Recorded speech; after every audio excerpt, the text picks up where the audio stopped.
Kalian tahu nggak sih, hutan Indonesia itu kaya loh.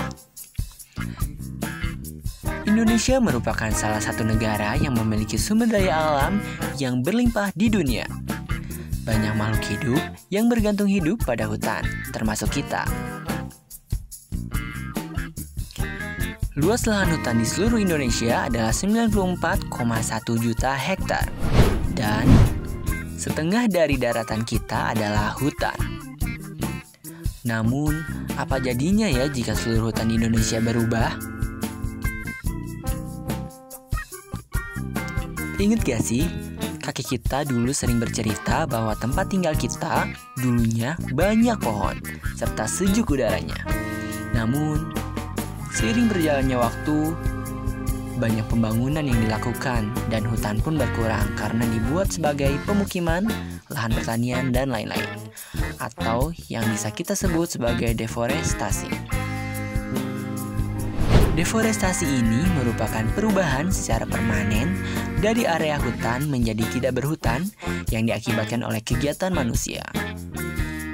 Deforestasi ini sudah ada sejak lama.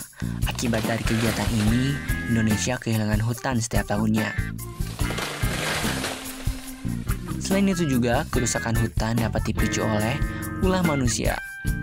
Mulai dari penebangan liar, kebakaran hutan, pembukaan lahan hutan berskala besar, hingga meningkatnya jumlah penduduk yang mengakibatkan pembukaan lahan hutan untuk pemukiman.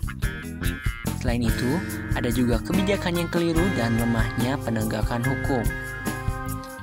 Inilah yang terjadi jika seluruh hutan di Indonesia berubah. Seperti yang kita ketahui bahwa tumbuhan berperan penting dalam pembentukan oksigen yang dibutuhkan oleh kita.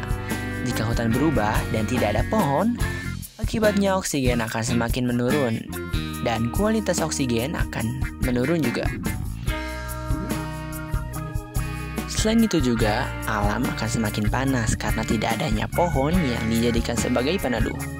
Sinar matahari akan langsung menyerap kulit dan suhu akan meningkat. Diibaratkan bumi itu kepala. Jika kepala tanpa rambut alias gundul, ketika terkena sinar matahari, kulit kita akan langsung terkena panas dibandingkan dengan kepala yang berambut.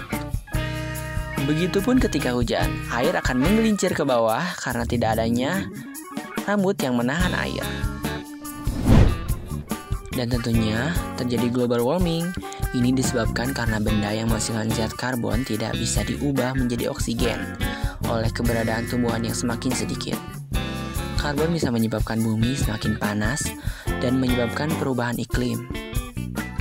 Karena zat karbon tidak dapat diubah, maka akibatnya rusaknya lapisan ozon, sehingga es di kutub utara dan selatan akan semakin mencair.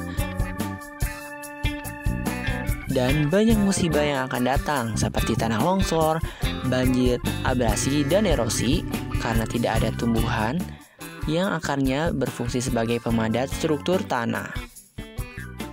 Hewan-hewan kehilangan tempat tinggalnya sehingga dapat mengganggu kehidupan manusia. Hewan tersebut dapat masuk ke daerah pemukiman. Selain itu, ekosistem menjadi rusak dan serta masih banyak akibat buruk yang terjadi jika semua hutan berubah. Kalian gak mau kan itu terjadi? Jadi yuk kita jaga hutan kita. Dan terima kasih.